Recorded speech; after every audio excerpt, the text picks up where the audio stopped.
দেশ জুড়ে লাগু হয়ে গিয়েছে সিএএ সংশোধিত নাগরিকত্ব আইন নিয়ে যদি কোনো ধোঁয়াশা থাকে তাহলে বলবো এই ভিডিও আপনার জন্য। পুরো ভিডিও শেষ পর্যন্ত দেখলেই বুঝে যাবেন পুরো বিষয়টি। এই সংক্রান্ত বিষয়ে কোথায় কিভাবে আবেদন করতে হবে তার বিস্তারিত নির্দেশিকা কেন্দ্রের তরফে প্রকাশ করা হয়েছে।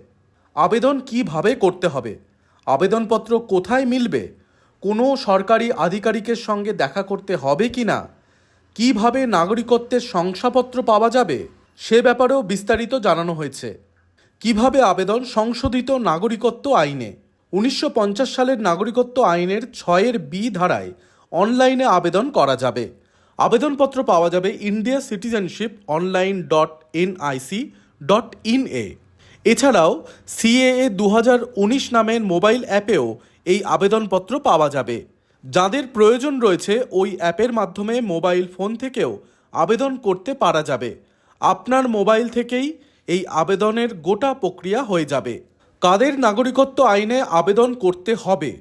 আফগানিস্তান, পাকিস্তান এবং বাংলাদেশ থেকে শরণার্থী হিসেবে আসা হিন্দু, শিখ, বৌদ্ধ, জৈন, পার্সি এবং খ্রিস্টান ধর্মের মানুষদের মূলত আবেদন করতে হবে যারা ওই দেশগুলি থেকে ভারতে এসেছেন 1971 সালের পরে। প্রসঙ্গত, সেই বছরেই স্বাধীন বাংলাদেশের রাষ্ট্রের জন্ম হয়।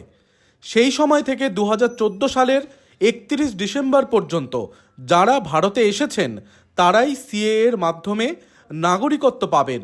এরপরে যারা এসেছেন তারা পাবেন না। নাগরিকত্বের আবেদন কিভাবে? আবেদন অনলাইনে জমা দিতে হবে জেলা স্তরের কমিটি মারফত সিএএ সংক্রান্ত দায়িত্বপ্রাপ্ত কমিটির কাছে। তার আগে কোন বিভাগে আবেদনপত্র জমা দেবেন তা জেনে নিতে হবে আবেদনকারীকে।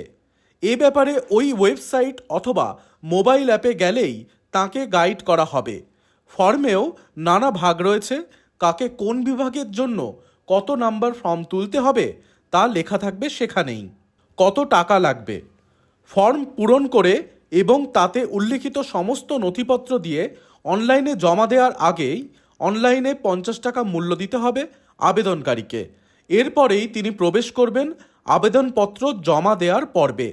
আবেদনপত্র জমা দেওয়া হলে একটি ডিজিটাল প্রাপ্তি স্বীকার পত্র পাবেন আবেদনকারীরা। কেমন নাগরিকত্বের শংসাপত্র চাই? নাগরিকত্বের ডিজিটাল শংসাপত্র চাই নাকি কাগজের শংসাপত্র প্রয়োজন তা জানতে চাওয়া হবে। আবেদনকারী কাগজে কলমে সই করা শংসাপত্রের জন্য আবেদন করলে তবেই তা পাবেন, তা না হলে ডিজিটাল শংসাপত্র দেয়া হবে। আনুগত্যের শপথ ও নথি যাচাই।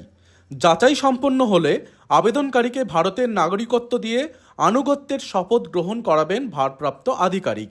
তবে তথ্যে ঘাটতি হলে আবেদনকারীকে উপযুক্ত নথি জমা করানোর জন্য বলবে ডিএলসি। যদি আবেদনকারী প্রয়োজনীয় নথি জমা করতে না পারেন অথবা যাচাই প্রক্রিয়ার জন্য সশরীরে উপস্থিত না হন কিংবা শপথ গ্রহণের জন্য সশরীরে হাজিরা না দেন, তবে ওই আবেদন বাতিল করার জন্য দায়িত্বপ্রাপ্ত কমিটির কাছে পাঠানো হবে। অনলাইনে তথ্য জ্ঞাপন। যাচাই সম্পন্ন হলে অনলাইনে ডিএলসির ভারপ্রাপ্ত আধিকারিকরা সেই তথ্য নিশ্চিত করে জানাবেন। পাশাপাশি আধিকারিকরা শপথ গ্রহণের প্রমাণ্য নথিও অনলাইনে জমা করবেন। এরপরে যাচাই সম্পন্ন হয়েছে জানিয়ে আবেদনকারীর আবেদনপত্র তিনি পাঠাবেন দায়িত্বপ্রাপ্ত কমিটির কাছে। চূড়ান্ত পর্ব। দায়িত্বপ্রাপ্ত কমিটি পুরোটা দেখে সমস্ত তথ্য যাচাইয়ের জন্য প্রয়োজনে আরও অনুসন্ধান করতে পারেন। সন্তুষ্ট হলে তারা নাগরিকত্বের আবেদন মঞ্জুর করতে পারেন, সন্তুষ্ট না হলে নাকচ করতে পারেন। শংসাপত্র পাওয়া। যদি ডিজিটাল শংসাপত্রের জন্য আবেদন করা হয় তবে তা অনলাইনে মিলবে। যদি কাগজের সই করা শংসাপত্রের আবেদন করা হয় তবে তা সংগ্রহ করতে হবে দায়িত্বপ্রাপ্ত কমিটির দপ্তর থেকে।